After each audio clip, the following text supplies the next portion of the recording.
ვინც არ იცით, დავიწყოთ რომ გეტყვით რომ Kotlin-ი არის ენა შექმნილია JetBrains-ის მიერ. კომპანია JetBrains-ი ალბათ ბევრს გეცნობათ, იმიტომ რომ თითქმის საუკეთესო თულები რაც არის პროგრამირებაში იქნება თუ რაშიც კი მოღვაწეობენ, არიან ერთ-ერთი საუკეთესოები. და კომპანიამ გადაწყვიტა რომ შეექმნა ენა და ენის შექმნის იდეა არ იყო რომ მოდი ავდგეთ და უბრალოდ ახალი ენა შევქმნათ. იდეა იყო ის რომ რა ენაზეც მუშაობდნენ, ძირითადად ყავდათ Java-ს დეველოპერები, Scala-ს და ბევრი სხვა ენის დეველოპერები ყავდათ და რაღაცა ფიჩერები აკლდათ ამ ენებში რომ რაღაც აკეთებდნენ, soft-ს აკეთებდნენ, რაღაცა ფიჩერი ერთ ენაში იყო, ის მოსწონდათ, მაგრამ არ ქონდათ მეორე ენაში. და გადაწყვიტეს რომ მოდი ავდგეთ, ერთი ენიდან ავიღოთ ის რაღაცა ფიჩერი, მეორე ენიდან ეს ფიჩერები ერთად გავაერთიანოთ და შევქმნათ ახალი ენა, ჩვენი ენა, რაც ჩვენ მოგწონს, მოდი ისინი ჩავსვათ ამ ენაში და არა მხოლოდ ჩვენ. ან community-ს ძალიან კარგი community ყავს, თვითონ უსმენენ ამ feedback-ებს იღებენ, ბევრს თუ რა შეიძლება გაუმჯობესონ და ძალიან სწრაფადაც პასუხობენ ამაზე და ვითარდება მოკლედ ენა ძალიან კარგად ვითარდება. ანუ შეიქმნა 2000 იდეა იყო რომ 2010-ში ჩამოყალიბდა იდეა რომ მოდი ეს გავაერთიანოთ რაღაც ფიჩერები. 2011-ში უკვე დაანონსეს, რაღაცა GitHub-ზე open source-ად გახადეს და იმის შემდეგ ვითარდება და 2016 წელს პირველი 1.0 ვერსია, სტაბილური ვერსია გამოუშვეს. შინაარსზე ეს გვექნება პრეზენტაციის თუ რა არის Kotlin-ი, რატომ Kotlin-ი, target პლატფორმები, ანუ რა პლატფორმებზე შეგვიძლია წეროთ ამ Kotlin-ით. მე შევეხებით ცოტა ენის დიზაინს, სინტაქსს მიმოვიხილავთ, განსხვავებებს ნახავთ ცოტას Java-სგან, რითი განსხვავდება და ქვემოთაო მესამე იქნება უფრო ცოტა კაი, უფრო საინტერესო Android დეველოპერები ვინც ხართ, ნახავთ რა განსხვავებებია, როგორი გემრიელი ენა უფრო ვიდრე Java-ზე წერა, ვიდრე Kotlin-ზე რა. რა ფიჩერები გვაქვს უფრო მეტი. კიდე კარგი ის არის რომ ანუ რაც Java-ს აქვს, ანუ წარმოიდგინეთ Kotlin-ს ის ყველაფერი აქვს და თავისი პლუს დამატებული ფიჩერები აქვს. ანუ ყველაფერი მუშაობს, ანუ 100% თავსებადია Java-სთან, ანუ JVM-ზე რაც კი ენა მუშაობს, ყველანაირი ბიბლიოთეკა შეგიძლიათ აიღოთ და გამოიყენოთ პრობლემის გარეშე. 100%-იანი თავსებადობა აქვს. ხო.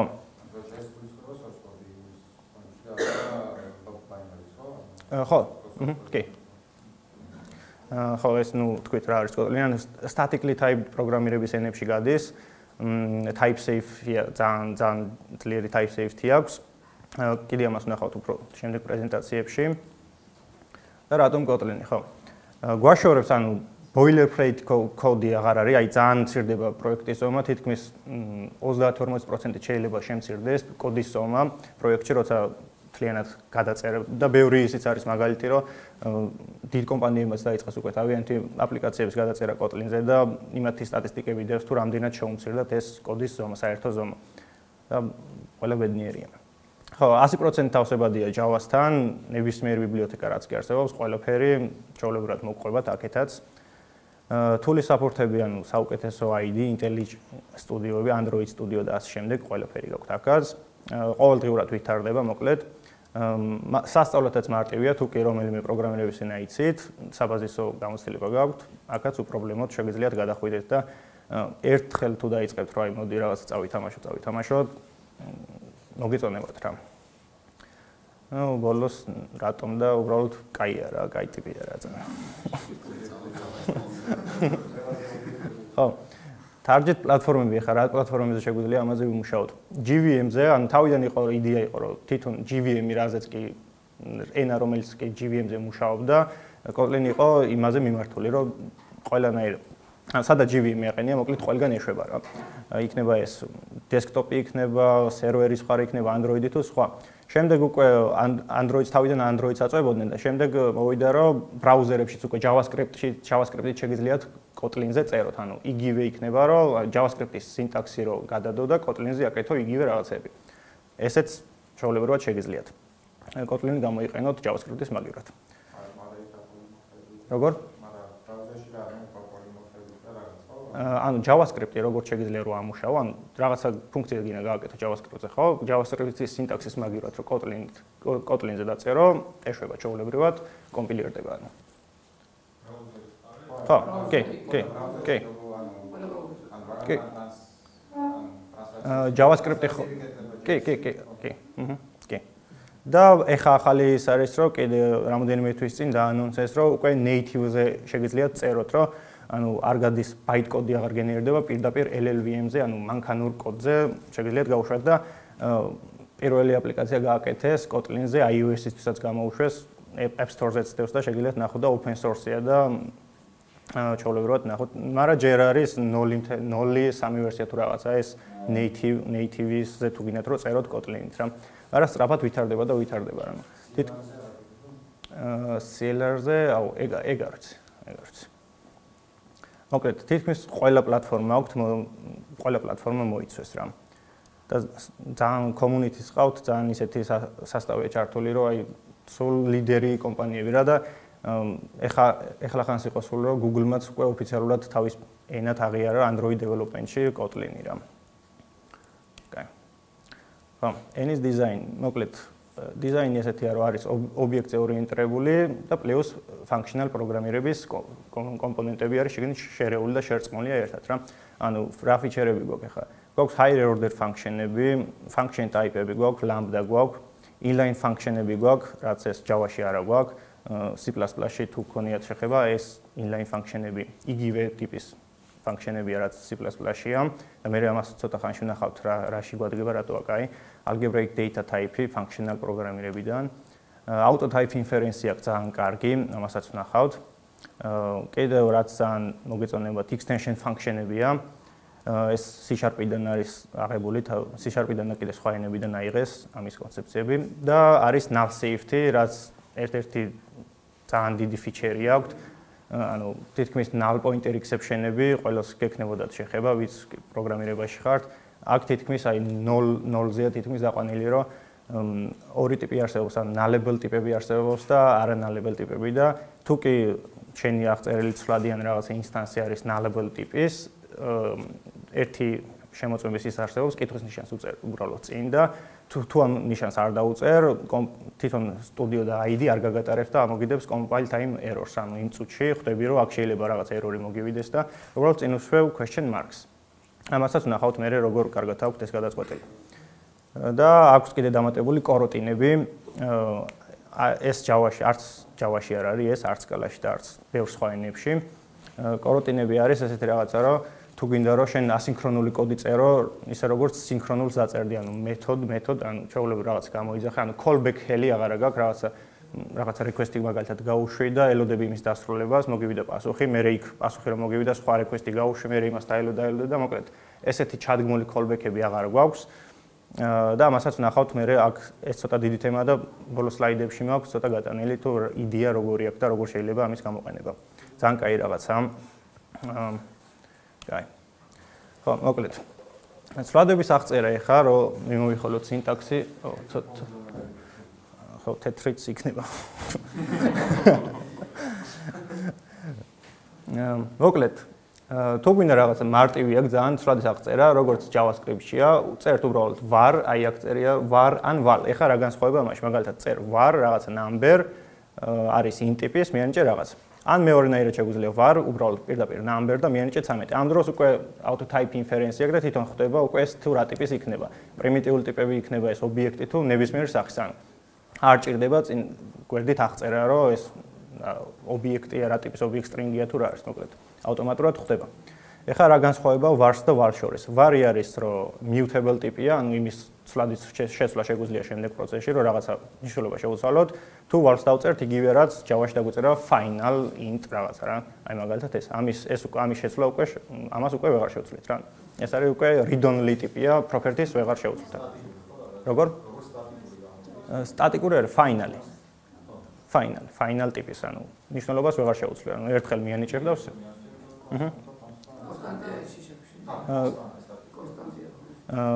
ხო, დაახლოებით. კონსტანტისთვის კიდე უბრალოდ const არსებობს და ვსე. წინ მივწერთ const keyword-ი აქ ეგეთ და ვსე. const ნიშნავს, რომ უბრალოდ ეს შენი ცვლადი კონსტანტა, ანუ Java-ში როგორც არის რა, ანუ მაგის გავსია ესეც. ან და const თუ მიუწერ უბრალოდ ცვლადს, ის ნიშნავს, რომ კომპილერის ოპტიმიზაციას აკეთებს, უბრალოდ რომ ეს აღარასდროს შეიძლება და ამისთვის ოპტიმიზაციას აკეთებს უბრალოდ რა. როგორ? read-on ამის, ნუ ეხა ეს რეალურად immutable ტიპი არ იქნება, არც Java-ში არ არის ეს finally ამის reflection-ი და იმით ნიშნულობის შეცვლა მაინც შეგვიძლია რამდენ. უბრალოდ მსვლელობაში ვერ შევცვლით რა, ანუ ესე როგორც მარტივად ესე ვერ შევცვლით რა. ნუ ეს არის მოკლედ ცვლადების აღწერა, უბრალოდ წინ var ან val წერთ და всё. ეხლა მეთოდები, ფუნქციები.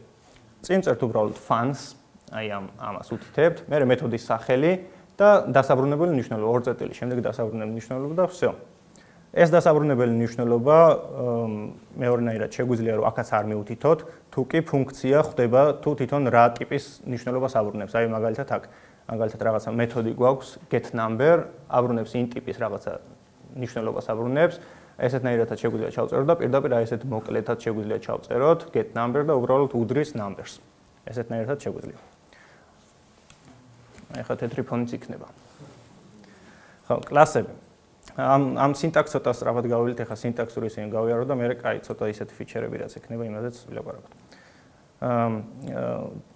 სხვა ენებისგან განსხვავებით, ნუ Java-სგან განსხვავებით არის, რომ კონსტრუქტორი პირდაპირ აი აქვე შეგვიძლიათ მიუწეროთ, კლასს წერთ, მე თვითონ ჩვენ კლასის სახელი და აი ამ ფრჩხილებში შეგვიძლია უკვე კონსტრუქტორი ვიგულისხმოთ, რომ ეს კონსტრუქტორია, ამას ვეძახით primary კონსტრუქტორი, აი ქვემოთ არის მოცემული უკვე, რომ თუ კი სხვა მეორე კონსტრუქტორიც გვინდა, უბრალოდ keyword-ს წერთ კონსტრუქტორ და ჩავლებურად წერთ შეგნით პარამეტრებს რა. და ამ შემთხვევაში თუ გვაქვს primary კონსტრუქტორი და secondary კონსტრუქტორი, უბრალოდ zis ზემოთ ამ primary კონსტრუქტორიც უნდა გამოვიზახოთ. და ეს კონსტრუქტორები რამდენიც გინდათ, იმდენი შეგვიძლია გქონდეს. ესეც სინტაქსი აქვს.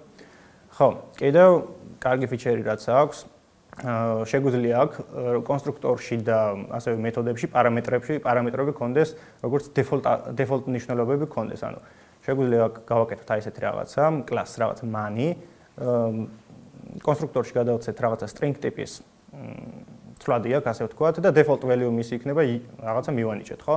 ამის გამოძახება მე შემდეგ აი ქვემოთ რომ ვნახოთ, რომ ობიექტი შექმნა როგორ ხდება, უბრალოდ val რაღაცა სახელი, ჩვენი references და უბრალოდ new keyword-იც აქ ამოღებულია, პირდაპირ წერთ კლასის სახელს და აქ უკვე optional-ია, ჩვენ გვინდა გადავაწყვით იმ ტიპს, გვინდა არა, რა, როგორც C++ აქ ეს და Swift-საც აქვს კიდე ესეთი რაღაცები და ეს ძალიან კაია, თუ აი ბევრი პარამეტრები გვიწევს რომ ფუნქციას გადავაწყვეტოთ ან კონსტრუქტორს ბევრი სჭირდება, შეგვიძლია ზოგს default value-ები მივცეთ და რაც გჭირდება იმ მომენტში ისინი გამოვიყენოთ. და ასევე ძალიან კარგად აქვთ აი მეთოდებზე შეგიძლიათ რომ თუ ბევრი პარამეტრებიანია, რაღაცა config მეთოდი გაქვს, რაღაცა პარამეტრებს აწვდი, შეგიძლია რომ არ გახსოვთ ხოლმე რა თავიდან ხო ის რომ აი ამ ადგილზე რა პარამეტრს გადაცე, მეორე ადგილზე რა მესამე, მეხუთე, მეათე და მეასეზეც, ხო? აქ შეგიძლია რომ უბრალოდ პარამეტრის სახელი ნიშნულობა არ აქვს, ანუ წინ დაუწერ რომელი პარამეტრის ნიშნულობა გინდა გქონდეს, მაგალითად camel case იყოს, camel case პარამეტრს უწერ, უდრის და შენ ნიშნულობას და ის camel case რეალურად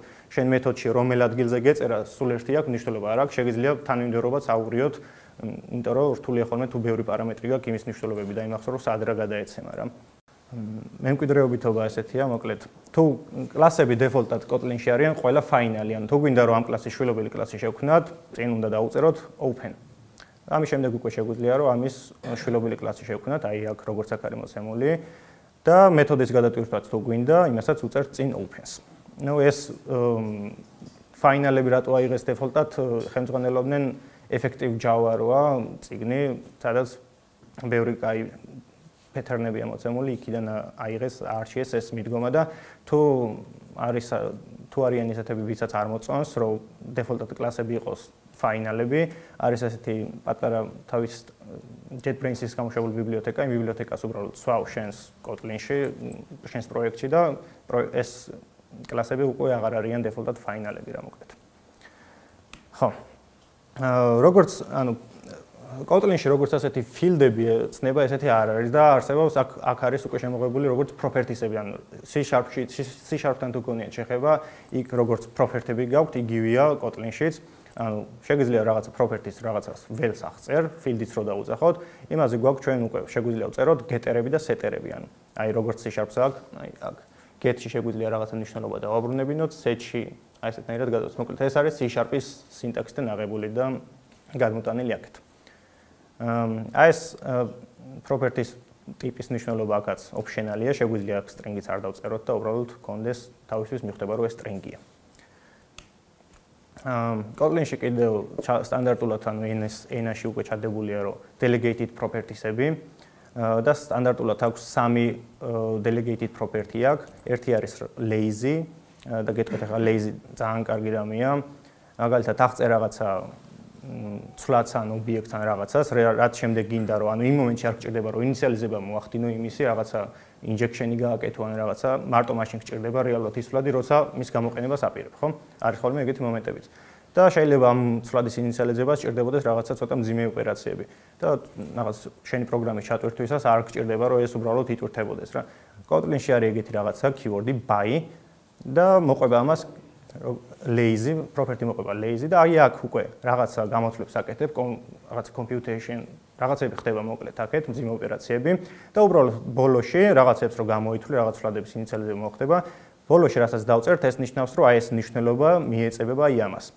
და ეს მოხდება პირველ ეტაპზე, ანუ როცა მე ამას გამოვიძახებ, აი ეს გამოთვლები მხოლოდ მაშინ შესრულდება. და უკვე ეს რომ მორჩება ეს რო დაასრულებს გამოთვლას, ეს hello მიენიჭება lazy values აი ამ ცვლადს. და შემდეგ ნებისმიერ რამდენჯერაც აღარ უნდა გამოვიძახო, აი ესენი აღარ ხდება უკვე და უკვე ეს ცვლადი ინიციალიზებულია რა.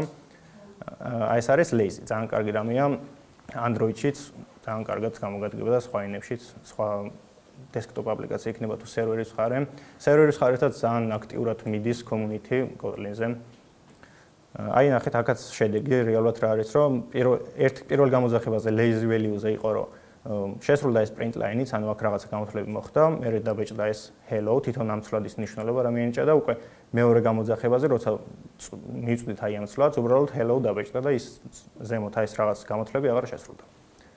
ეს ძალიან კაი რაღაცაა. მეორე არის observable ესეთი ტიპია.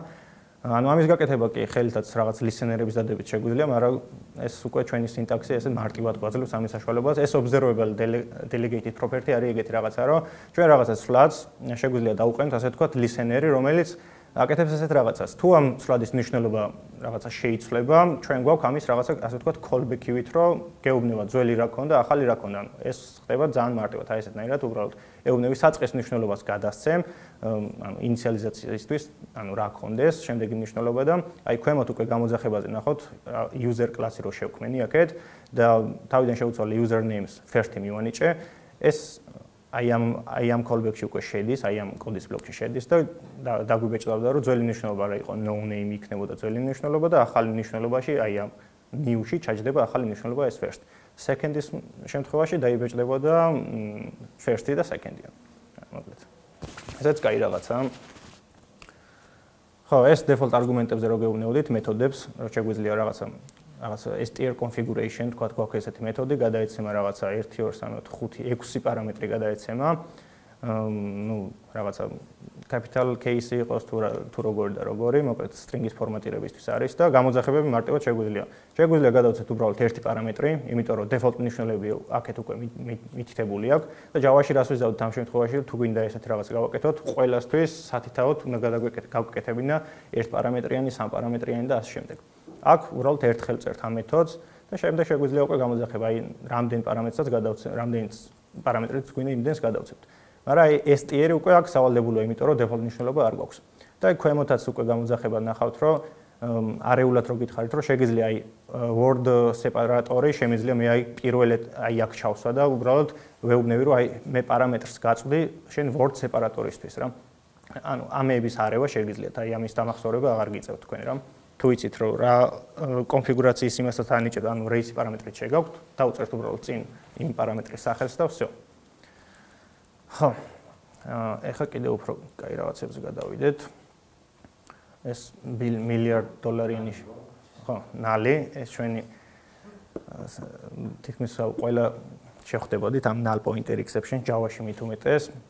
ერთ-ერთი ყველაზე ცნობილი exception-ია და ჩვენთან ეს ნაკლებად არის, ანუ ჩვენთან $1 არ ვკარგავთ, ჩვენ ჯიბეში ვიდევთ უფრო ამ ფულს და ეს ტიპის აი ეს ჩვენი მეგობარი არის ამ null references გამომგონებელი აღმომჩენი.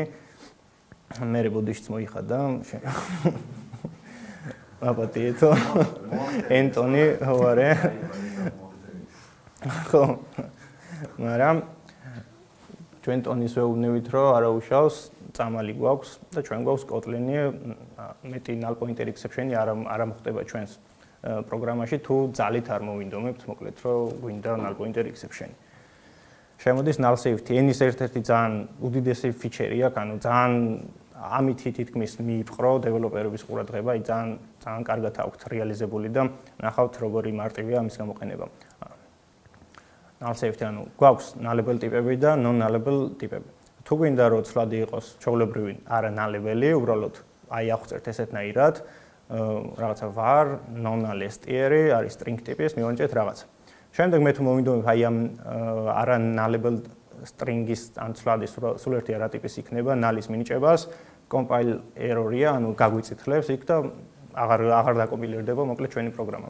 თუ გვინდა რომ ეს ჩვენი ტიპი იყოს nullable ტიპის, ან null-ის შეიძლება ის ჩვენი ცვლადი მოვიდეს როგორც null-ი, დაგვიბრუნდეს ჩვენი მნიშვნელობა, მაშინ უბრალოდ აი ამ ტიპის შემდეგ უწერთ კითხვის ნიშანს.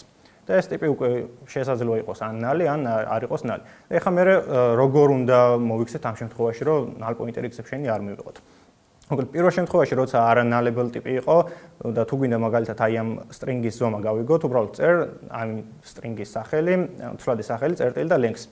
ეს ოკეია, არაფერი ცუდი არ ხდება, მაგრამ თუ მოვინდომებ რომ nullable ტიპის ობიექტზე რაღაცა მეთოდის გამოძახებას და უბრალოდ წერტილი და length გამოვიძახებ, აქ მოხდება ისევ გაგვიწითლებს, აღარ გაგვიშვებს ჩვენი სტუდიო და მოკლედ აღარც დაკომპილირდება და აქ უკვე შემოდის აი ესეთი question mark-ი, კითხვის ნიშანი, უბრალოდ წინ აი ამას უწერთ და ეს ტიპი ეს მუშაობს, ანუ იგივე ხდება ამ შემთხვევაში, რომ დაგვეწერა, რომ if ეს არ უდრის null-ს, მაშინ ამის length-ი მიანიჭე.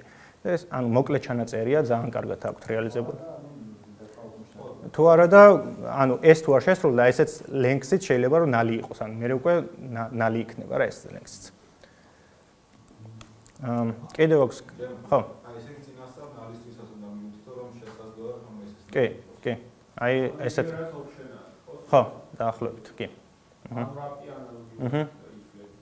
ხო. if-let-ის როგორ? ანუ unwraps ახორამდე ვარიანტი აქვს Swift-ს, ხო, ერთი იდეა როგორც ახლა ქონდა valid. ხო. გააკეთო unwrap-ი ანალოგება, მეორე ვარიანტია early exit გააკეთო, ანუ თუ რამდენიმე optional პარამეტრი გაქვს, კონკრეტულად გაიგო რომელი პარამეტრი არის null-able. კი, აი let-ის კი optional-ის იდეაც აქ არის, მაგრამ იდეა როგორც optional-ებია, მაგის მსგავსია, მაგრამ optional-ები როგორც ასეთი Kotlin-ში არ არის და Java-ში როცა იქნება, უკვე აქაც შემოვა ავტომატურად და პარალელურად optional-ების დამატებაზე ფიქრით ქონდა იდეაც ქონდათ, რომ დავამატოთ, არ დავამატოთ და ჯერჯერობით მე მგონი, რომ გაჩერებულია ეგ, რომ optional-ები შემოიღონ, იმიტომ რომ ჯერჯერობით არ არის რა იმის არ წუხდება, ხო? კი, და ისიც არის, რომ აი მაგალითად თუ ამ ცვლად შენ რაღაცა ობიექტს შემოწრობს, ეს არის თუ არა null-ის ტოლი, იმ კოდის ბლოკში უკვე ეს ავტომატურად, როცა უკვე ქვემოთ უკვე გინდა unwrap-ი გაკეთებული აქვს და იქ უკვე აღარ გიწითლებს და კითხვის ნიშნების დასმაც აღარ გიწევს, უკვე ამან იცის, რომ ის ბლოკი თუ გაიარა, რომ შემოწმება თუ გაიარა, რომ null-ი არ არის, იქ უკვე აღარ გჭირდება null-ი. არის ესეთი კიდევ keyword-ი, let-ი, ამას უწევ თუ შენ რაღაცა ობიექტი არის nullable ტიპი, და იმაზე გინდა რაღაცა მოქმედების გაკეთება, შეგიძლია გააკეთო ესეთი რაღაცა, რომ კითხულშიანი წერტილი let და აი კოდის ბლოკში უკვე შენ წერო, რაც გინდა აი ამ ობიექტზე, შენ გაქვს უკვე მითითებელი it წერტილი length, ანუ მიუთითებს უკვე იგივე აი ამ ობიექტის რეფერენსია ეს it წარმოიდგინეთ და აქ უკვე 100%-იანი დარწმუნებულები ხართ უკვე, რომ აი აქ ეს კოდი შესრულდება, თუ შესრულდება, ანუ ეს null-ი არ იქნება მოკლედ რა, ანუ აქაც exception-ი არ მოგიხდებათ რა, ანუ აქაც if ეს არ უდრის null-ს და რაღაცები არ გიწევთ რა. ხო, ეხლა კიდევ ერთ-ერთი დიდი ფიჩერი Kotlin-ის, ეს არის extension-ები.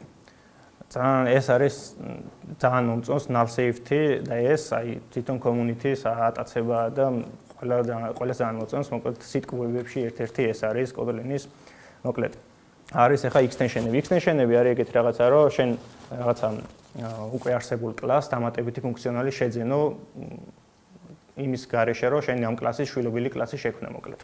და მაგას ნახავთ ეხლა როგორ. Extension-ები არსებობს მეთოდებისთვის და ასევე properties-ებისთვის და ორივეს ნახავთ. ეხლა ნებისმიერ კლასს ჩვენ შეგვიძლია რომ რაღაცა extension-ი გავუკეთოთ, რაღაცა დამატებითი ფუნქციონალი შევცვალოთ. შევცვალოთ რა მაგალითად რაღაცა collections, მაგალითად array lists, გავუკეთოთ ესეთი მეთოდი, კონდეს swap-ი. რაღაცა ინდექსებზე გაუცვალოს, რაღაც ინდექსებს ნიშნულობები გაუცვალოს. მარტივად ვაკეთებთ ესეთ რაღაცას, თვითონ აი ამ კლასის სახელს წერთ, უბრალოდ შემდეგ წერტილი და რა მეთოდიც გვინდა რომ ჩაემატოს აი ამ კლასს, უბრალოდ იმას წერთ და შემდეგ უკვე ვაკეთებთ რაც გვინდა რომ ამ კლასმა შეასრულოს. და შემდეგ უკვე შეგვიძლია ესეთ რაღაცა რომ array list of ესეთი თვითონ Kotlin-ში ესეთი რომ თუ გვინდა array list-ი შექმნა უცებ მარტივად 1 2 3 გადაცემ პარამეტრად შეიქმნა აქ უკვე array list-ი სადაც არის ეს მონაცემები და უკვე შენ items წერტილი swap-ით მარტივად გაქვს რომ ვითომ უკვე თითქოს ჩადგმული ფუნქცია აქვს უკვე ანუ ჩვენ ხელის გარეშე ანუ ასე ვთქვათ ესეთი extension-ებით ანუ უკვე როცა პროექტებზე მუშაობ გვიწევს ხოლმე რომ რაღაცა ყოველთვის რაღაცები გვჭირდება ხო ამას ეს კონდეს ფუნქციონი და რაღაცა utility კლასებსაც ვაკეთებთ ხოლმე ამ extension-ებით კაროჩე ერთხელ რაღაცა ვაგროვებთ ამ ჩვენ extension-ებს და შეგვიძლია მე პროექტებში გადავიტანოთ და უბრალოდ პატარა ბიბლიოთეკებსავით გვექნება ჩვენი საკუთარი ბიბლიოთეკა რომ წარმოიდგინოთ რა კიდე ძალიან ბევრი აი რაღაცები ხდება ამ extension-ებით და მაგასაც ვნახავთ მაგალითად ეს კიდე რაღაც extension-ი array lists ან ნებისმიერ collections რო კონდეს, ქვემოთაც იცით რომ ავტომატურად გამოყვება ეს ჩვენი დამატებული extension-ი რაღაცა array list რო დავუმატოთ print-ის ფუნქცია რო კონდეს, რო ჩვენ თვითონ ხელით არ უწეროთ ეს ყოველთვის რო არ გადავცეთ პარამეტრად ეს. უბრალოდ დავწერთ აქ for each, გავირბენთ თვითონ ელემენტს და დავბიჭდოთ და შემდეგ უკვე აქ ავტომატურად გადმოგვდის ეს ჩვენი print მეთოდი. პროტოკოლი და პროტოკოლის extension-ი არის სიძე პროტოკოლი გააკეთო ან პროტოკოლის extension-ი როგორც მახსოვს არ არის. Swift-ში ცოტა კარგად ვერ ვერკვევი, მაგრამ შეიძლება რომ ამიხსნა პროტოკოლის extension-ით რაც გულისხმობ. რეალურად თუ რომელიმე კლასი აკმაყოფილებს შენ პროტოკოლებს, ამდინარიდან თუ პროტოკოლის extension-იც გაქვს, შესაბამისად ის კლასები რომლებიც ამის ხელმოწერები არიან, აი ეს extension-ით ამათი გამოყენებადი. ანუ general pattern-ს აკეთებ. ხო, ნუ რეალურად ხო. ან იდეაში რომელ კლასის შექმნის გარეშე რო გადავტვირთო?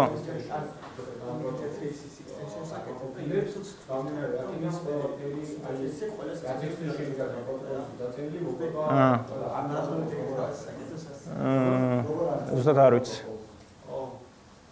სტანდარტულად სინტაქსი აქვს თავისი, აღწერო აი ეს პროტოკოლი და აი ეს ფუნქციები მექნება. მე აი ამ პროტოკოლს უკეთებ როგორც extension-ს, ხო აი ამ პროტოკოლში აი ეს ფუნქციები რომ მექნება, ხო მეთოდები, ან სვადები, ხო?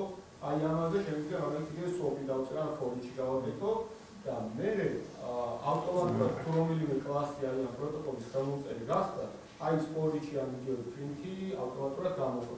ანუ მე ამ extension-ს დავწერ მხოლოდ ერთი პროტოკოლისთვის და არა მაგალითად იგივე string-ებისთვის ან ანუ შეიძლება რომ შობელის ტიპად რო წარმოიდგინო და შვილობილებს თუ გადაყვება. და კი, ეგ გაქვს, კი. მოკლედ, ხო, ეს მეთოდებისთვის შეგვიძლია რომ extension-ები ვაკეთოთ და ასევე შეგვიძლია რაღაცა property-ებისთვისაც ვაკეთოთ. მაგალითად, რაღაცა list-ი რო ავიღოთ, რაღაც generic list-ი და ესეთ დავუმატოთ ესეთი property last index-ი. და გვიბრუნებს ეს რაღაცას მარტივ რაღაცას აკეთებს, size გამოვაკლოთ 1. ანუ ეს დაგვიბრუნებს ბოლო იმას რა. index. ელემენტის ბოლო index. ნუ ესეთი ეს მარტივი მაგალითია, შეგვიძლიათ მე უკვე ბევრ რაღაცაში გაიტანოთ ეს ყველაფერი. ხო, მოკლედ Java Android-ი როგორც იცით, რომ გაჭედილი იყო Java 1.6 ვერსიაზე იყო და ის sky feature-ები lambda და ეგეთ რა higher order function-ები და მოკლედ ასე შემდეგ ესეთი რაღაცები არ ქონდა ძალიან ნაკლად და Kotlin როცა უკვე შემოვიდა, აი მაგიტომაც აიტაცეს რომ ძალიან მოკლე სინტაქსს წერდი, აი აღარაფერი რაღაც ანონიმური კლასები და ასე შემდეგ. მაგ ყველაფერს თავიდან გარიდებდა და ძალიან გამოდიოდა სულ 2 ხაზში გამოდიოდა, რაც იქ შეიძლება 10 ხაზი გეწერა და ყოველთვის უნდა გემეურა ესეთ რაღაცები. მოკლედ ნუ ესეც რა ვთქვათ რომ გვაქვს ამის support-იც lambda და higher order function-ები. higher order function-ი მოკლედ რა ვთქვათ არის ფუნქცია რომელსაც გადაიცემა პარამეტრად ფუნქცია ან აბრუნებს რაღაცა ფუნქციას, ხო? Kotlin-შიც გვაქვს ამის support-ი, მოკლედ აქ არის რაღაცა ფუნქცია არის max-ი, რომელსაც გადაიცემა პარამეტრად რაღაცა collection-ი და ფუნქცია, ასე ვთქვათ, predicate-იც, ავით რო უწოდოთ, რომელიც აბრუნებს არის generic ტიპისა, გადაიცემა ორი პარამეტრი და ამ პარამეტრს მიხედვით აბრუნებს true ან false. ამ შემთხვევაში თუ პირველი ელემენტი ნაკლები აი ქვემოთ გადავცემთ, ქვემოთ არის გამოძახების მაგალითი. Აი ესეთნაირად შეგვიძლია აი ამის გამოძახება. წერთ max-ი რაღაცა ერი რაღაცა collection-ი გვაქვს და პირდაპირ შეგვიძლია რომ აი აქ ჩავსვათ ეს ჩვენი higher order function-ი აი აქ ჩავაწეროთ ორი პარამეტრი ავიღოთ რაღაცა t1 t2 და ვაბრუნებთ ესეთ რაღაცას t1 თუ ნაკლებია t2-ზე მაშინ დავაბრუნებს ეს true ან false რა მოკლედ და ჩავლებრივად აი ეს higher order function-ების მაგალითიც აი აქ გვაქვს მეორნაირად შეგვიძლია ესე რომ აღწეროთ უბრალოდ ეს ცალკე აღწეროთ როგორც მაგალითად დავარქვათ less-ი და იქნება ეს function type-ი შემოდის უკვე აქ ეს less-ი არის function type-ი აბრუნებს booleans და იგივე საკეთებს აი აქ რაც ზემოთ გვიწერია უბრალოდ აქ არის რომ სახელის გარეშე გვაქვს გადაცემული ფუნქციას სახელი არ აქვს ამ შემთხვევაში გვაქვს უბრალოდ რაღაცა function type ასე ვთქვათ function type less-ი გვაქვს და ეს less-ი სადაც გვინდა შემდეგ იქ გამოვიძახებთ მოკლედ ну აქ test რო ეს უსვია თუ ფუნქციამ შეიძლება დააბრუნოს null-ი მაგ შემთხვევაში გვჭირდება რომ დასაბრუნებელი ნიშნულობასაც მივთითოთ კითხვის ნიშანი რა და მაგ შემთხვევაში უკვე ამის დაბრუნებული ნიშნულობაც იქნება nullable type-ის ხო Kotlin-ში კიდევ რაც კი ისინია რომ აი map-ი, flat map-ი, filter-ი და რაღაცები ყველაფერი აქაც გვაქვს. რა როგორც Swift-ია და სხვა ენებში Java 8-ში რაც დაემატა უკვე, ესენიც უკვე აქეთ ავტომატურად გვაქვს და Java 8-მდეც უკვე იყო რეალიზებული რა. მოკლედ აქ არის რაღაცა map-ის მაგალითი, თუ map-ი როგორ მუშაობს. და აქ არის გამოძახება უბრალოდ მარტივად რაღაცა ლისტი გაქვს, მე რეიძახებთ რაღაცა maps და აკეთებთ რაღაცას, რომ value, ანუ ეს არის რომ თვითონ შეგნით მიმთითებელი, აქ შეგვიძლია ამის ესეც შეგვიძლია დავიწყოთ, თვითონ ეს value და პირდაპირ აი მეორე ვარიანტი, უფრო მოკლე ვარიანტი, ith-ით პირდაპირ მივწვდეთ თითოეულ მნიშვნელობას.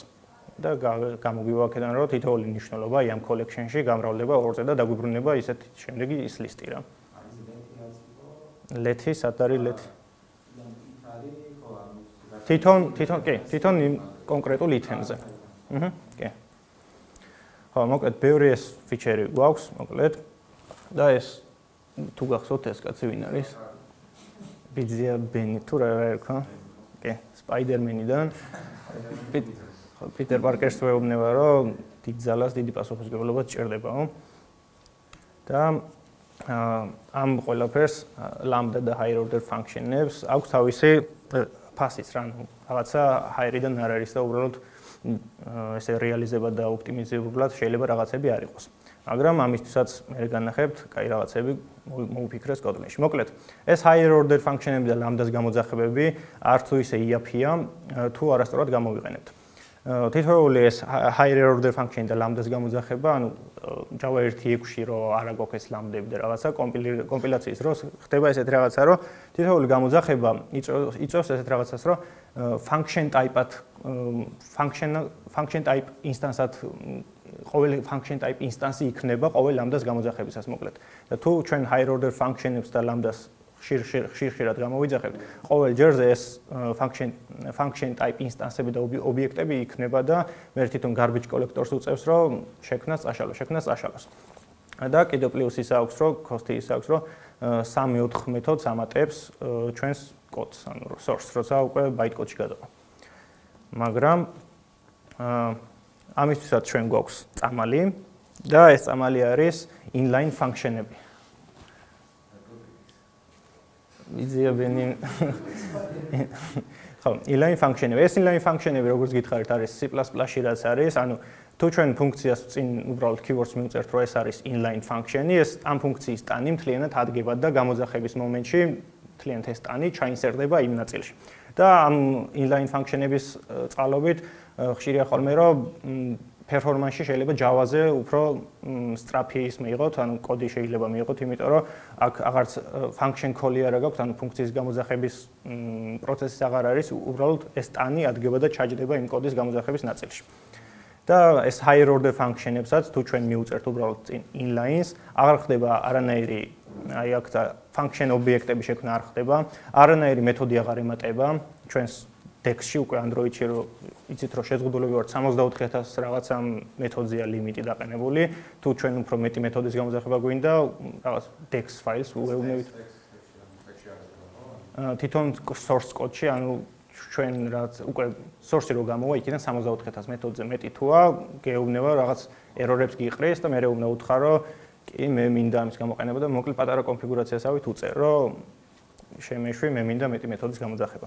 მოკლედ ხო ეს map-ი მოკლედ თუ მივუწეთ ამ higher order function-ებს თუ კი ვიყენებთ და წინ მივუწეთ inline functions, აღარანაირი ეს function object-ები არ შეიქმნება, არანაირი დამატებითი მეთოდი არ შეიქმნება და აღარც იქნება მოკლედ function call-ები არ მოხდება და რაც CPU-ს ხო, ასე ვთქვათ, კი. ანუ ეს იგივე იქნებოდა, წარმოვიდგინეთ, რომ აი ამის ტანი აქ რაც ეწერა, აი ამ map-ით კი არ გამოგეძახებინათ, ანუ უბრალოდ კოდი რო გეწერათ, რა, ანუ ხაზებრივად რო დაგეწერათ და ის უკვე მეთოდიც აღარ იქნებოდა და მეთოდის გამოძახებაც აღარ მოხდება რა.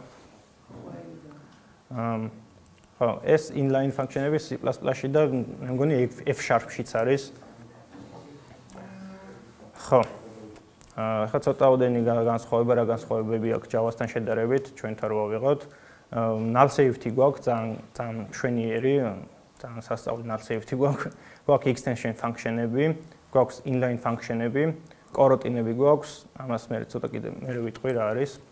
ნაკლები boilerplate გვაქვს და კიდე გვაქვს type alias-ები გვაქვს, ესეც C++-დან აქვს, თუ არ ვწდები აღებული, ანუ შეგიძლია ნებისმიერ ტიპს რაღაცა შენივე სახელი დაარქვა და შემდეგ ის სახელი გამოიყენო, თუ რაღაცა დიდი ტიპის რაღაცები გაქვს, ჩადგმული collection რაღაც generic დიდი ტიპი, რაღაც გაჯენერიკებული რაღაც ტიპი გაქვს, იმას შეგიძლია დაარქვა რაღაცა k და შემდეგ ის k გამოიყენო ყველგან რა. ეს არის ეს type alias-ები.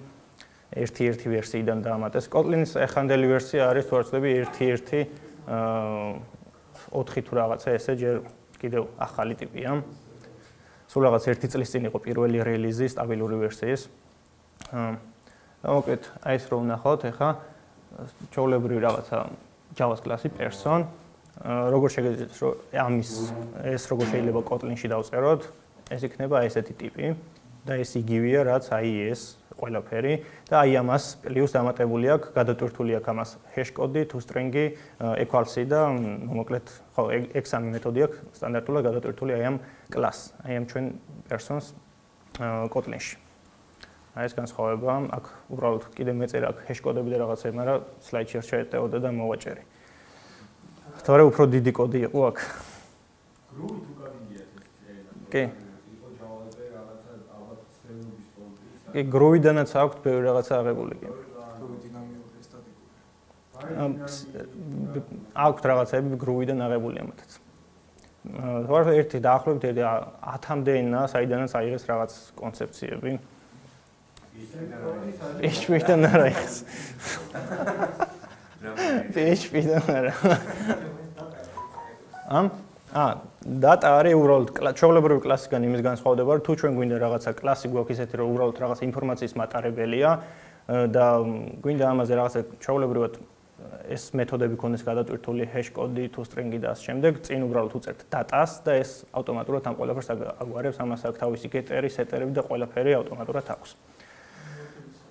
ხო, რაღაცა data-ს მატარებელი მოდელ კლასი წარმოიდგინეთ. აქ რო data მოვაშორო, არაფერი არ მოხდება, ჩვეულებრივი კლასი იქნება ესეც და ამის შემცვლელი იქნება იგივე ისიც რა. როგორ? არა, performance ეს უბრალოდ ხელით ჩვენ უბრალოდ არ ვწერთ ხელით, უბრალოდ თვითონ კი აქვს. performance-ს ბოლოს მექნება ლაპარაკი, როგორ? სემანტიკურად განსხვავდება და მეორე რაღაცები თემატიკა. ამ ნაწილში? data თუ არის რაღაც სემანტიკურად არის განსხვავებული. სემანტიკურად არ ხო. კი, რაღაც პატარა ნიუანსი აქვს, შეიძლება მქონდეს ის slide-ში, რასაც შეიძლება data class-ები, რასაც არის კარგი. ძირითადად ამის იდეა ის არის, რომ აქ რო data-ც მოვაშოროთ, იგივე იქნებოდა ჩვეულებრივ. არა, მაგაში არა, მე მივალთ მექნება დავსავარაუდო თუ არა და მე ვიტყვი. კაი. ცოტა გადავიდეთ Android-ში. Android დეველოპერები ხართ აქ რამდენი? ორივე? არც ერთი იყო. გიგა. კაი. Android დეველოპერი. გადავიდეთ მოდი და აი პირველად აქედან წამოვიდა რომ აი ნახე Kotlin-ი როგორი ჯიგარი ტიპია რა. Find view by ID-ები. ყველა Android დეველოპერმა იცის ეს ჩვენი find view by ID. რამდენ views-თან წვდომაც გვჭირდება, ყველა views კომპონენტს უნდა უთხრათ find view by ID, გადავაწოდოთ ამის ID, მერე დავკასტოთ და ასე შემდეგ. მოკლედ 100 view რო გქონდეს, 100 find view by ID-ს ვაკეთებთ. და წერთ ამას ხელით და უბრალოდ რისთვის წერთ, რომ views რაღაცა მივწდეთ და view გქონდეს ხელში. და არის ამის შემცვლელი მერე იყო რომ pattern-if, Jake Wharton-ის აწერილი ბიბლიოთეკა. მაგრამ იქაც გვიწევდა ეს find view by ID-ს არ წერდით, მაგრამ უბრალოდ იყო რომ bind view და იმაში გადავცემდით პარამეტრად. ეგ კარგი შემცვლელი იყო, მაგრამ ეგეც დამღლელი იყო Kotlin-ი როცა შემოვიდა უკვე, მივიღეთ ესეთი რაღაცა, რომ XML-ში თუ გვაქვს რაღაცა view-ები აღწერილი, ჩანს ხო? რაღაცა my button ID, my text view ID. ჩვეულებრივ შემთხვევაში Java-ში გვიწევდა რომ დავწეროთ რაღაცა button ტიპის გამოვაცხოთ button ტიპის რაღაცა ინსტანსი, მეორე მივანიჭოთ ამას find view by ID და შემდეგ გადავკასტოთ button-ად. Kotlin-ში რას ვაკეთებთ? უბრალოდ აი აქ რაც წერია, იმას წერთ და შემდეგ რასაც გვინდა იმას ვაკეთებთ. აი აქ უკვე ყველანაირი კასტის გარეშე და არაფერი აღარ გვიწევს, პირდაპირ გვაქვს ეს ჩვენი button-ი. და თუ გვინდა რომ რაღაცა click listener-ი დავუყენოთ, ამას უბრალოდ წერთ set on click listener. და აი აქ გვაქვს lambda ეს ჩვენი ფუნქცია, რასაც გვინდა დავწეროთ. Java-ში გავაკეთებთ ისეთ რომ set on click listener, მე უწერით რომ new on click listener და მე უკვე იქ override-ს აკეთებთ რომ on click-ში უნდა მოკლედ ერთი დაახლოებით 8 ხაზი კოდი შეიძლება დაგვეწერა აი ამის Kotlin. ეს რო Java-ზე დაგვეწერა რა აი ამის მაგივრად. ჯერ უნდა მოგვეღო ეს view და შემდეგ გადაგვეწერა ამისთვის set on click listener. აი აქ შეგვიძლია ხოლმე რომ კიდევ მარტივად აქ თუ კითხვის ნიშანს ჩავუსვავთ დაცულები ვიქნებით იმისთვის რომ ეს view თუ რაღაცა მოუვიდა მოკლედ შემთხვევით წაგვიშალან რამე მოკლედ exception-იც არ მოხდება. ავტომატურად ანუ ეს აკეთებს რეალურად რა ხდება ამის უკან აი მაგასაც განახებთ. რეალურად რა ხდება ამის უკან როგორ აკეთებს რომ кэшირებას აკეთებს ანუ ამ პირველ ეტაპზე როცა მე გამოვიძახებ აი ამ მეთოდს როცა აი ამას მივწვევი my buttons მივწვევი ეს აკეთებს რაღაცას რომ რაც სტანდარტულად Java გააკეთებს find view by ID მაგას გამოიძახებს და აკეთებს რაღაცა hash maps ქმნის სადაც ინახავს ამ ნიშნულობებს და უბრალოდ შემდეგ უკვე იმაში იქით თუ მოკლედ ხან არის რომ იმაშვება ანუ გეუბნება რომ ის წაიშალა ხან არის რომ არ გეუბნება თუ დაკლინავ პროექტს თუ ანუ rebuild-ს გავუკეთებ მაშინ კი ხო rebuild-ზე კი კი ეგ ჯერჯერობით ეგ აქვს რომ იქ თუ წაშლი ჯერჯერობით კარგად ვერ ხვდება რომ იქ view წაიშალა მოკლედ ეგ სხვათა შორის Java-ზე შემქნია რომ იქ რო წამიშლია სტუდიო ვერ მიხვდარა რომ წაშლილი მაქვს იქ და ID ხო R კლასი აქვს ესეთი სადაც ამ ID-ებს ინახავს და იქ მაინც კეშირებული რჩებოდა ხოლმე. ხო, იდესტრალია ვიდრე ენის ხო. ხო. მოდი ახლა კიდევ ვნახოთ ბაზაში ტრანზაქცია როგორ ხდება Android-ში, რა სტეპები უნდა გავიაროთ. პირველი ეტაპი რაც არის რომ ტრანზაქცია უნდა გავხსნათ, რაღაც begin transaction.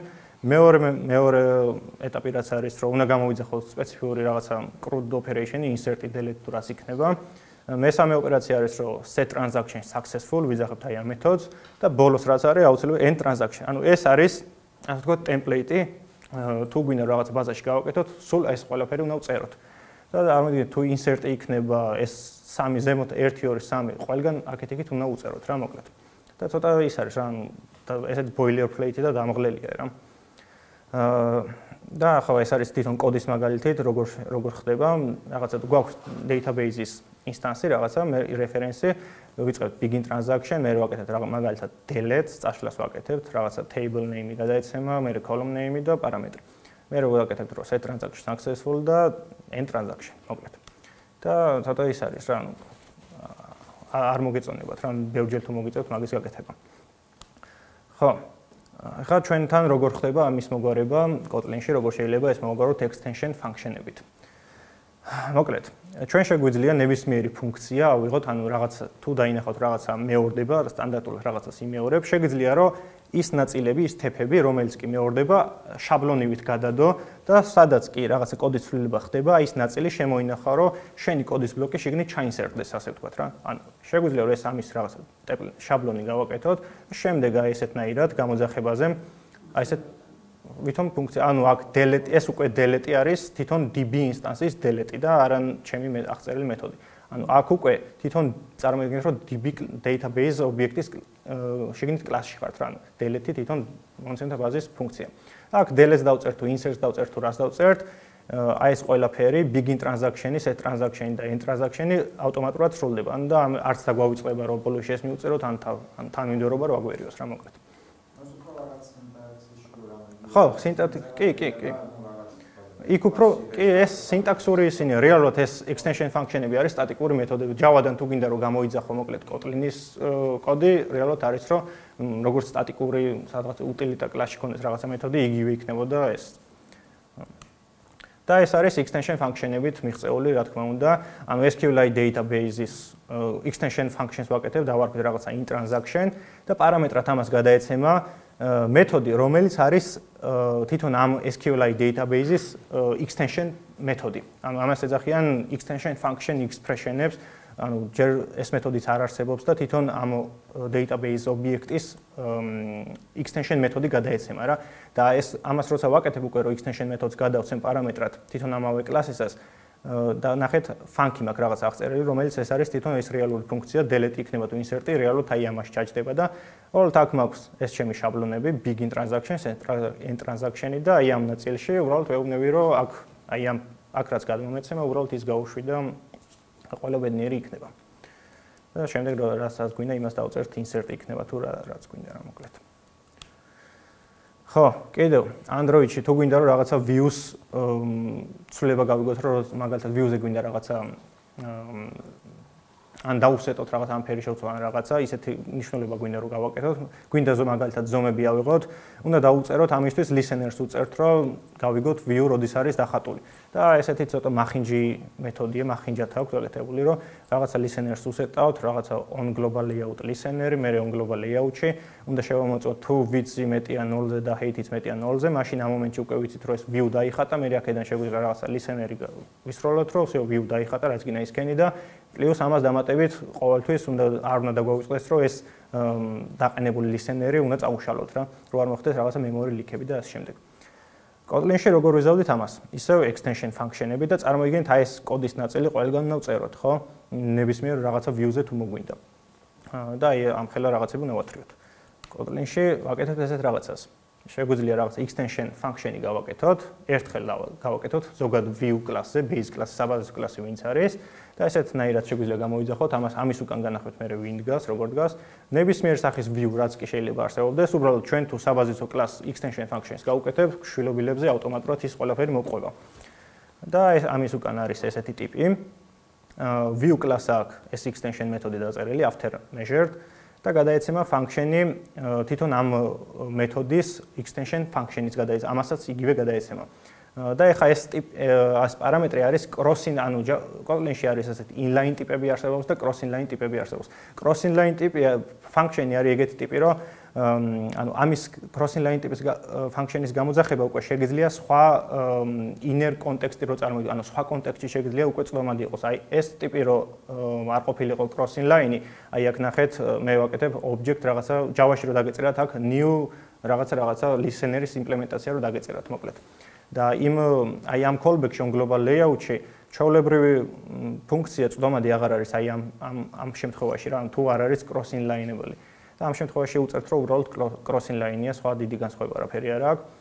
აქაც იგივეს ვაკეთებთ, რომ რას ვაკეთებთ? აქაც ვიღებთ რომ height-ს და width-საც ვადარებთ თუ არის მეტი და ამ შემთხვევაში უკვე remove-საც ვაკეთებთ, ამ listener-საც მოუხსნით და აქ უბრალოდ გამოვიძახებთ imf ჩვენ ფუნქციას, აი აქ lambda, რეალურად ეს lambda იქნება, lambda სინტაქსი გვექნება გამოძახებისას, აი აქ რასაც გვინდა იმას გავაკეთებ და რეალურად აი აქ, როცა აი ამ ბლოკში ვართ, ეს ბატონი იქნება, ტექსტი იქნება თუ რაც იქნება, it წერტილი button ან ტექსტი ყველაფერზე წვდომა გაქვთ აი my view წერტილის გამოყენების გარეშეც. ჩათვალეთ რომ იგივე views კლასში ხართ აი ამ ნაწილში. და აი აქ როცა ეს კოდის ბლოკი როცა შესრულდება, view ვიცით რომ უკვე დახატულია. აი. ხო, კიდევ Kotlin-ს თვითონ JetBrains აქვს ძალიან კაი ბიბლიოთეკები აქვს. ერთ-ერთი არის Anko და ამის Anko-ში ყველაზე მეტად რაც მომწონს არის ძალიან მარტივად შეგიძლია რაღაცა იმების გარეშე, რა ქვია მას, async task-ები და loader-ების და სხვადასხვა რაღაცების დამატებით ფუნქციონალის გამოყენების გარეშე მარტივად შეგვიძლია რაღაცა ასინქრონული ოპერაცია ჩავატაროთ და შემდეგ თუ გვინდა რომ UI არ გაჭედოს, ვიცით რომ ასინქრონულად რაღაცა tasks გავუშვებთ, ის რაღაცებს დაამუშავებს და იმის შედეგით თუ გვაინტერესებს მე UI thread-ზე გავიტანოთ, უბრალოდ ვაკეთებთ ესეთ სინტაქსს do async, ვეუბნებით, აქ წერთ რაც გვინდა რომ მოხდეს, სულ ერთია, რამდენი ოპერაცია, რამხელა ოპერაციაც გინდა დასრულდეს და UI thread-ზე უკვე ეს როცა დამთავრდება, თავისთვის ვიცით რომ აი აქ უკვე main thread-ზე ვართ Android-ში, ესე ვეძახით main thread რეზალტი უკვე მიღებული გვაქვს და აქ უკვე შეგვიძლია view-ზე ინტერაქცია გავაკეთოთ, ან რაც გვინდა ის გავაკეთოთ მოკლედ.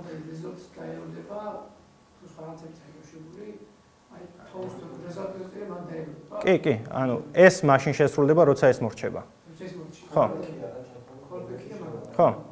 ორალ ლამაზად აქვს გამოტანილი და async task-ებისგან განსხვავებით ეს არის, რომ ანუ activity-ზე ისა გაქვთ, რომ Android-ში დარწმუნებულები ხართ, რომ memory leak-ები არ მოხდება, იმიტომ რომ async task-ები რაც იყო მანამდე ცოტა მოძველებული API აქვს და იქ თუ რაღაცა activity ასრულებს, activity-თ უკვდება და შენი ასინქრონულად გაშვებული task-ი კიდევ მუშაობას აგრძელებს, გადაკვეთაში ხდება და მოკლედ memory leak-ები ხდება მაგ დროს ხშირად და async task-ი ძალიან ცოტა მახინჯი ტიპია, მაგის გასაკეთებლად, რომ რაღაცეებს ასინქრონულად აკეთებ, მე გინდა რომ callback-ებით გაუშვა იქით, მე ამ დროს თუ activity კვდება, შენი views რეალურად აღარ გაქვს და რაზე მოქმედებ მაშინ და მოკლედ ბევრი თავის ტკივილი აქვს იმას და მოკლედ აი ეს ძალიან მარტივად აგვარებს მაგ ყველაფერს.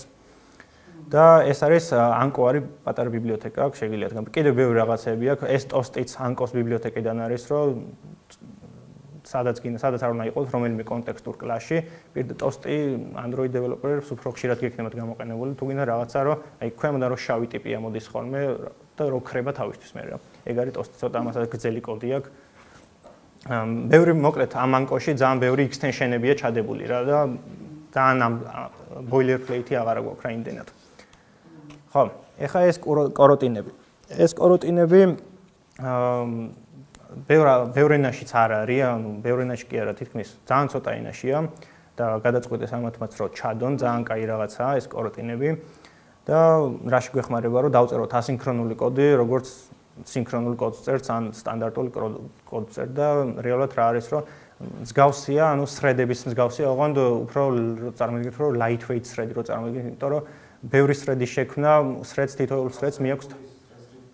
ხო, აი რეალურად კი fork join pool-ები და კი, მაგებს იყენებს, მაგრამ არის ბევრად უფრო იაფია მოკლედ რა. ერთი thread-ის შექმნას დაახლოებით 1 მეგაბაიტამდე თუ რაღაცა მეხსიერება თუ მიაქვს, ეს იმის მიასედიც არ იქნება მოკლედ და აი server side-ის მხარეს მუშაობისთვის და არა მარტო server side-ი Android-შიც ბევრი თოკებიც არის უკვე რომ აი thread-ების ნაცვლად თუ გინდა რაღაცა request-ი შემოგდის, რაღაცა კოროტინები არის მისწრება, უბრალოდ რესურსის აი ძალიან პატარა ნაწილი მიაქვს. აი ცოტა ხანში ნახავთ მე როგორი სინტაქსი აქვს, ნახოთ ესეც. ხო, თუ გინდა ესეთი რაღაცა გავაკეთოთ, რომ რაღაცა გვაქვს მეთოდები, რომელიც აკეთებენ რაღაცა request გაუშვებს, fetch user token, გადაიცემა პარამეტრად user ID და ეს აკეთებს ესეთ request, გაუშვებს server-ს request, დააბრუნებს პასუხს. და Android-ში ვიცით, რომ ეს main thread-ზე არ შეიძლება დაგვეკრაშება აპლიკაცია, ამისთვის ვაკეთებთ რას, რომ უნდა გავაკეთოთ რაღაცა ან thread-ზე გაუშვათ, ან რაღაცა ბიბლიოთეკაში, ან გამოვიყენოთ retrofit-ი და ასე შემდეგ. სადაც უკვე მე გვჭირდება რომ result-ი დავაბრუნოთ, გვჭირდება callback-ები ისევ. და მაგრამ კაი იქნებოდა ჩემი აზრით და ალბათ ყველას აზრით, რომ ესეთი ჩანაწერის შეგვეძლოს, რომ რაღაცა დავაჭირე, უბრალოდ fetch user token ვითომ ჩვეულებრივი მეთოდია და არც UI-ს არ მიბლოკავს, არაფერს არ მიბლოკავს და წარმოგიდგენთ, თან ეს არის ასინქრონული მეთოდი, ორივე ასინქრონული მეთოდია და ვიცით რომ ერთმანეთს არ დაელოდებოდნენ ჩვეულებრივ შემთხვევაში, მაგრამ კოროტინების შემთხვევაში მოხდება ესეთ რაღაც. Fetch user tokens როცა გამოვიძახებთ, სანამ ეს თავის მუშაობას არ დაასრულებს, ქვემოთ ხაზი არ გადავა და სანამ ესაც მნიშვნელობას არ დაასრულებს, ესეც არ იმუშავებს.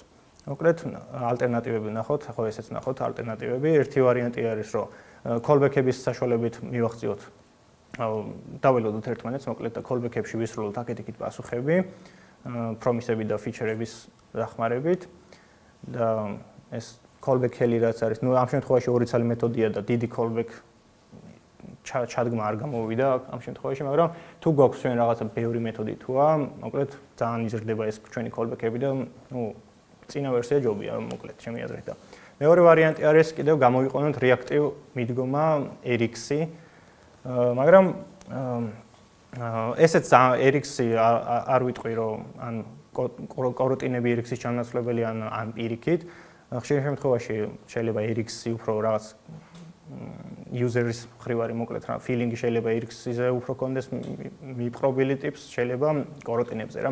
მოკლედ RX-ის ჩანაწერის RX-ის გამოყენებით შეგვიძლია რომ ესეთნაირად გავუკეთებინ და აქაც რეალურად callback-ები გვაქვს და ესეთ ჩანაწერს მივიღებთ RX-ის გამოყენებით და კოროტინებს თუ გამოვიყენებდით, უბრალოდ მივიღებდით იმ საწყის მნიშვნელობას და კოროტინი არის ეს რაღაცა, რომ გვაქვს რაღაცა keyword-ი lunch და პარამეტრად გადასცემ, რომელ thread-ზე გინდა რომ ეს ყველაფერი შენი შედეგი მიიღო.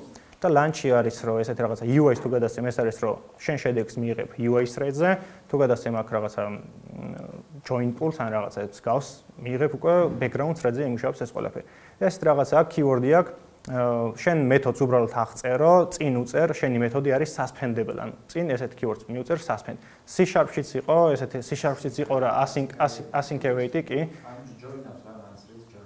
ხო, კი, ოღონდ აქ უფრო რაღაცა სინტაქსურად აქ უფრო კი. და ძალიან მარტივად ხდება, რომ უბრალოდ მეთოდი არის შენი არის რომ მიუწერო suspendable მეთოდია, suspend ესეთ keyword-ია და всё, ანუ ის უკვე awaits როცა ეუბნებით, უკვე ეს გამოძახებები ხდება და უკვე ერთმანეთს ელოდებიან და ესეთ სინტაქსს მიიღებთ, ესეთნაირად. ოღონდ ამ suspendable მეთოდის გამოძახება შეგიძლიათ coroutine კონტექსტში და coroutine-ის კონტექსტი არის აი ეს lunch-ი, აი აქ უბრალოდ თავისში უნდა დაუწეროთ რაღაცა lunch. ამას არ გიგეთი რაღაც პროცესი, მაგრამ უშვებს ყველა ხუთის კავშირი რაღაც პროცესი და მე რაღაც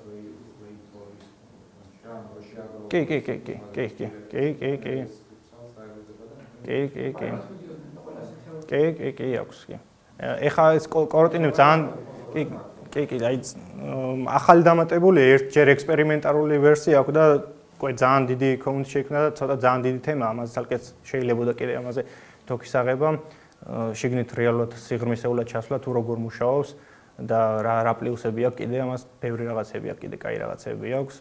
performance-ის ხრივად შეგვიძლია შედარება, მაგრამ ამაში პროსტ ძალიან ზოგადად მოვიყვანე ხა ეს კოროტინები. performance-ის ხრივ რო ვავიღოთ, ხო Android-ში მნიშვნელოვანია ხო ეს performance-ი და არის ბევრი სტატისტიკები დევს თუ როგორ მუშაობს ეს ჩვენი Kotlin-ი და Java-ს პროექტები რო შეადარო performance-ის ხრივ. პირველი build-ში, ანუ clean build-ი როცა არის, სუფთა პროექტი როცა არის, მაშინ Java უფრო სწრაფად მუშაობს. Kotlin სჭირდება ცოტა უფრო მეტი დრო, რაღაც 5 წამით რაღაცა განსხვავებული პირველ build-ზე. უკვე შემდეგ build-ებზე, უკვე როცა ანუ clean build-ები მოხდა, ანუ ესეც მოხდა, ოღონდ წარმოგიდგენთ, რომ პროექტში ფაილი არანაირი ცვლილება არ არის აქ მომხდარი და უბრალოდ დაკლინეს, დაბილდეს. აი ეს შედეგი მიიღეს. და იმასაც გეტყვით, რომ ხშირ შემთხვევაში Gradle არის ესეთი build tool-ი, ანუ ყველას გეცოდინებათ სავარაუდოდ. არის სპეციალური keyword-ები კონფიგურაციის ფაილებს, config keyword-ებია მოკლედ ესეთი. თუ გავუწერთ ამ ჩვენს, თუ გამოვიყენებთ ამ keyword-ებს და მივყვებით სტანდარტებს, Java-ზე, Java-ს პროექტი Java რო დაკომპილირებული იყო და გაშვებული იყო, იმაზე ოდნავ უფრო სწრაფ პროექტებს მივიღებთ იმ keyword-ებს თუ იმ Gradle-ს თუ სწორად დავაკონფიგურებთ მოკლედ. და აი ბოლოში ლინკიც მიდევს. აი ნახეთ უკვე პატარ-პატარა წამებით, 1-2 წამით უკვე Kotlin უფრო სწრაფად იბილდება. აქ არის სხვადასხვა მაგალითია მოყვანილი, აქ არის რომ როცა ერთი ფაილია შეცვლილი და მე დაკლინეს და დაბილდეს, მე რიცხვ შეცვალეს და ეს მაგალითებია მოყვანილი. აქ არის რომ რაღაცა ბევრი ფაილი შეცვალეს უკვე და მაგის მაგალითია მოყვანილი, აქაც პირველ build-ზე მაინც Java უფრო ცოტა სწრაფად დაიბილდა, მაგრამ დანარჩენზე უკვე Kotlin-ი რამდენიმე წამით უფრო ასწრებს. და ამის ლინკი მაქვს, თუ გინდათ მე ნახეთ. და ნუ საბოლოოდ თუ სწრაფია თუ არა, ისევე სწრაფია როგორც Java და ხანდახან შემთხვევებში ცოტა უფრო სწრაფიც. Thanks.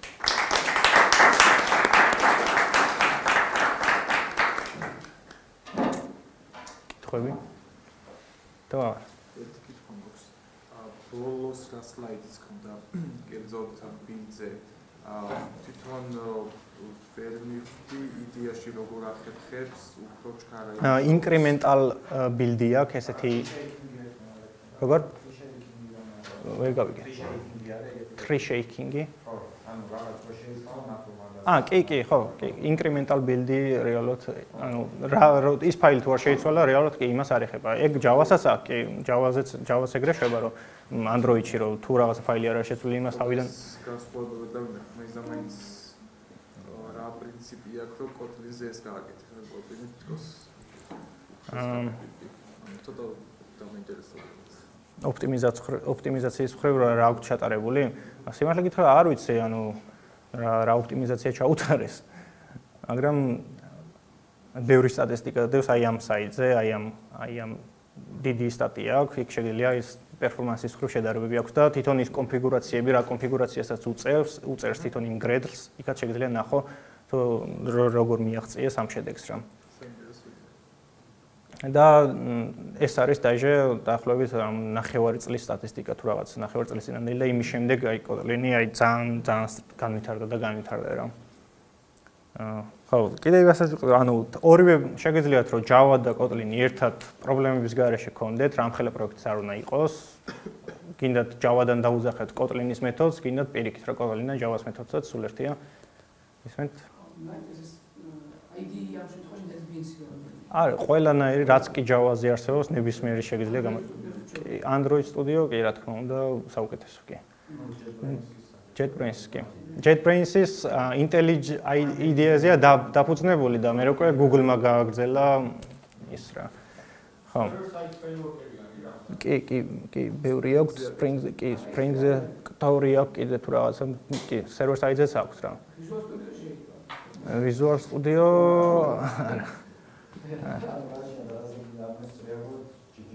GVM-ზე და native-ზეც არის, მაგრამ native-ისთვის თავისი ID აქვს უკვე, სხვა ID აქვს, რომ native-ზეც შეგიძლიათ რომ წეროთ რა. მაგრამ Visual Studio არა. ხო, კიდე რა Kotlin-ზე. კი, JS-იც ხო თუ არ ვწდები რომ bytecode-ზეც ხო, GVM-ზე ხო ეშვება, ხო და მაგაზე კი. მოკლედ ყველანაირი პლატფორმა მოიცვეს, ანუ მგონი არ არის დარჩენილი, ამ დესკტოპი იქნება თუ სერვერი იქნება თუ ვების მხარე, ანუ ყველა მხარეში უკვე გავიდნენ და native-ზეც აწვევიან, მაგრამ native-ი ჯერ ახალი დაწყებული სულ რამდენიმე თვეა, რომ native-ზეც დაიწყეს ცალკე პროექტი და native-საც ავითარებენ რა მოკლედ. ხო, ნუ ეს Google-მაც ოფიციალურად დაასაპორტა. Android-ზე Java-ს ხარდაჭერა თუ იგეგმება? კი, აი ბოლო რა სულ რამოდენიმე თვეა რომ Java 8-ს ხარდაჭერაც არის, მაგრამ ის არის რომ რაღაცა შეზღუდვები გაქვს, ზოგი რაღაცა შეგიძლია დაბალ ვერსიებზე რო გაეშვას შემდეგ ისინი აპლიკაცია რა. ეგეც აქვს რა. არა, თუ ისეთი რაღაცა არის რომ რაღაცა Java 8-ს გამოყენება გინდა და Java 8-ში არის რაღაცა ფიჩერი. თვითონ გეუბნება რომ მაშინ შენ Android აპლიკაციის დროს ეუბნები რომ შენი აპლიკაცია Android-ის რომელი ვერსიიდან range-ამდე იქნება გათვლილი და მაშინ გეუბნება რომ აწიე შენი range-ი. არის რაღაცა ფიჩერები, რასაც არ ჭირდება ეგ range-ის აწევა და ეხა დააფსაფორდეს ეგ რაღაცეები რა. მაგრამ მანამდე იყო 1.6 ვერსიაზე იყო გაჭედილი Android-ი. კი, ანუ თითქმის ხო.